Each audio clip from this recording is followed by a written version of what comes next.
Hello, what's up? Hello, what's up? Makasipa! Ano ba yun? Nakakasamig talaga ito. Hello, what's up? Makasipa!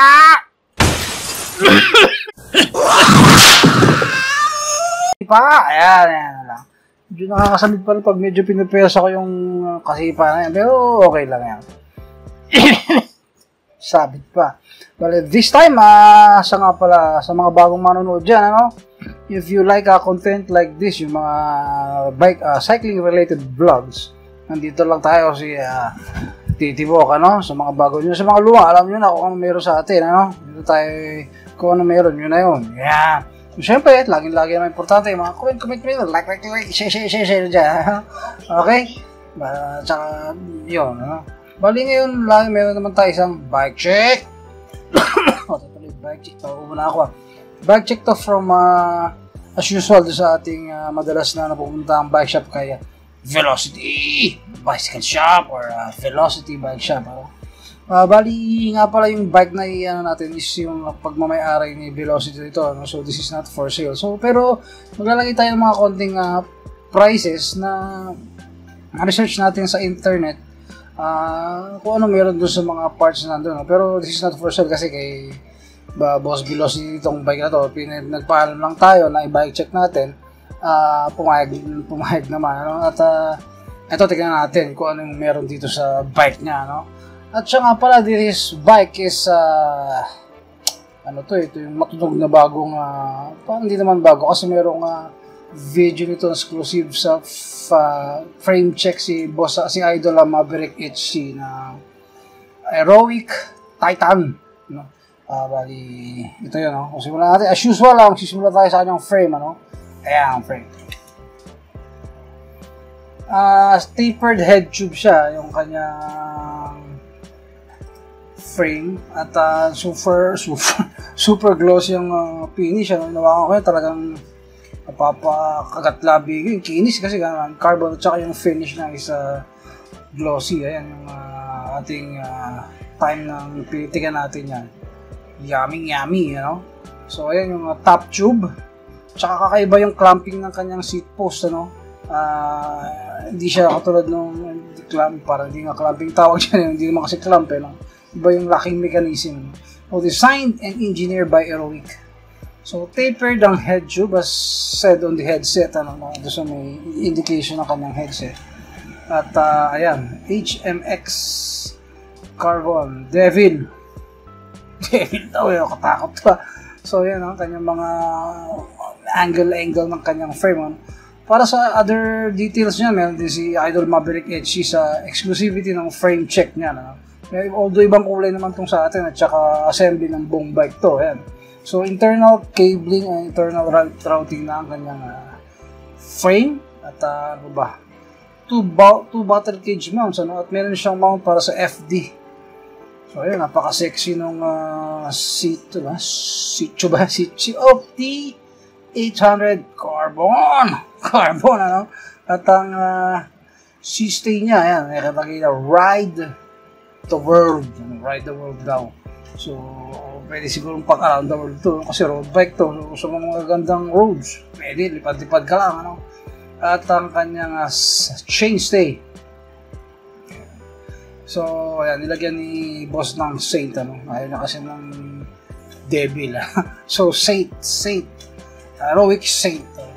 Ayan. Eh, dun tayo naman sa kanyang, no? So, okay na tayo sa kanyang frame, ano? Inulit ko, mayroong frame check si Idol Maverick dyan. Lagay ko dun sa cards. Okay? Dun tayo sa kanyang fork. Ayan, alam ko bundle ito ng frame set, ano, yung fork, bladed fork, syempre full carbon din yung kanyang fork, at QR pa yung kanyang, fork, naka-QR pa. So, from the frame at fork, at saka alam ko pati yung headset niyan, yung seat tube niyan, kasama kapag binili mo yung frame set. Next would be yung seat post. Yung nga, sa frame set kasama yan kapag binili mo, may seat post na siya at ang may fork na siya, no? Dun sa vlog ni Idol, ang SRP nito is around 17K. Hindi ko alam. Siyempre, depende sa shop. So, that's SRP naman kasi. Ito tayo sa nakakabit na brake dito, no? So, Shimano Claris ang kanyang brake calipers. So, front and rear niya is a Shimano Claris. Doon tayo sa kanyang drop bars and levers. Ayan, nakalaw ko aerobic din na carbon yung drop bar niya at nakabalot doon sa sagbit na yung tawag doon, nakalimutan ko doon sa may pambalot. Ayan, nakasagbit na kulay-kulay na yan. At syempre yung kanyang tawag dyan, levers, Ferrino. Naka-Ferrino siya. Alam ko, Sagmit tong Ferrino na to eh. Hindi ko sure kung Sagmit. Basta Ferrino yan, ano. And that's 12 speed. Ano? Mamaya, check natin yung kanyang drivetrain para makita natin, bibilangan natin yung cogs for confirmation ng drivetrain kung talagang 12 speed nga, ano. Hindi na ako makita sa road bike sa mga ganito ng 12 speed. So, doon tayo sa drivetrain niya, no? Ayan, Sagmit yung kanyang crank. Check natin at 3450 yung kanyang mga teeth and 110 BCD. Ngayon, naka-FD siya na Ferrino. Group set nga, drivetrain nga niya, puro Ferrino. At itong RD niya is ayun. May nabasa ko, alam ko may pagka-carbon din tong RD. Hindi ko tanda, napadaan lang sa hindi ko lang na-double check. At ayan, cogs niya, bilangin natin. 1, 2, 3, 4, 5, 6, 7, 8, 9, 12 nga. Oh, 12 speed. Yamanin. So, 12 speed nga itong Ferrino na drivetrain. At ano ba? Saan ba tayo? So, wheel set niya. Check na rin natin yung kanyang wheel set. So, ang kanyang gulong is Pana Racer Catalyst Sport 700 by 23C. That's front and rear. At ang kanyang rim sa Heroic. Heroic to. Heroic. Bisa ko. Heroic. Ayun, Art 50. So, alam ko, with ceramic bearings, alam ko, ano to eh. Ceramic bearings, tapos, wheel set na to, kasama na yung hub niya, no? Ceramic Art 50. Ayan, ang kanyang aero rims, napakalapad. Di ko lang yung sukat eh. Di ko rin baka nga yung 50, di ko alam, ano? At yung kanyang hubs na Heroic Pro, hindi ko alam, with ceramic bearings, no? So siguro yun yan, Heroic Art 50. At syempre, napitikan natin yung buong bike, ano, para may compute tayong matikman man lang natin yung itsura ng bike, oh. Kasi alam naman yun, lagi nating purpose, at least ma-inspire tayo sa mga bike na nakikita natin, ano? Siyempre, minsan naman lalo na sa panahon ngayon, hindi na tayo basta nakakalabas, ano? Yung mga labas dyan, ingat na lang kayo, ano? Lalo na yung mga nag-group drive dyan, tigas ng bungo nyo, no? Pwede naman kayo magsulong. So ito, ingat-ingat na lang din kayo dyan sa katigasan ng ulo nyo, no? So ito, pitikan natin yung buong bike.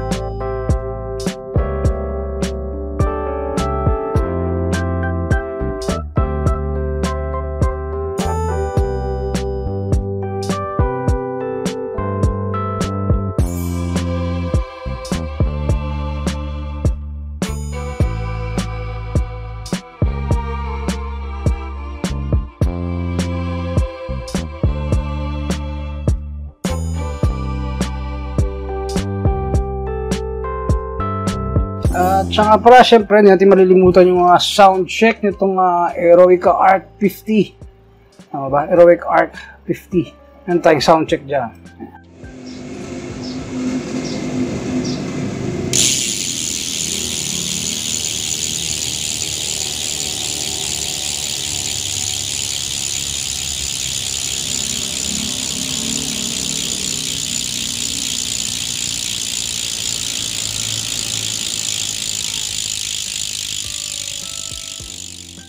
So again, that will be all for now mga kasipa. At di natin makakalimutan nga pala, tagal na tayo hindi nakakapag-shoutout, ano?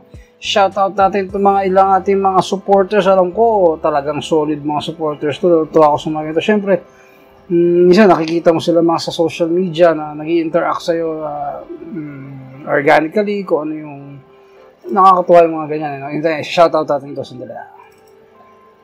Shoutout nga pala kay Sheshe. Gamit ko account ng GF ko, sinabscribe ko na din. Wow!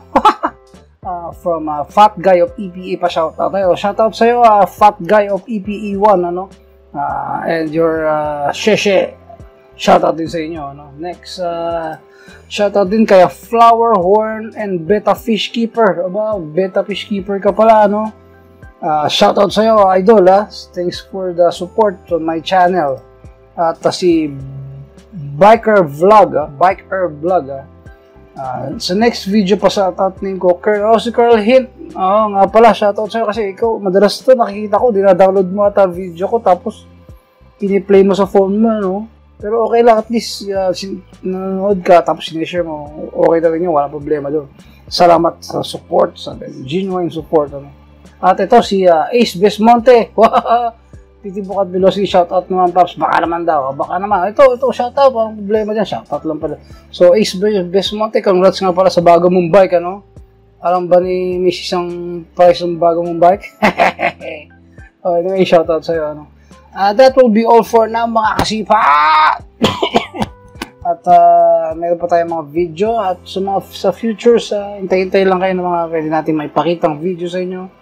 Siyempre mga charity rides or whatever na pwede pa nating mai-produce with value and with kung ano man yung may tutulong natin sa kapwa or sa mga kung ano man yan, ano?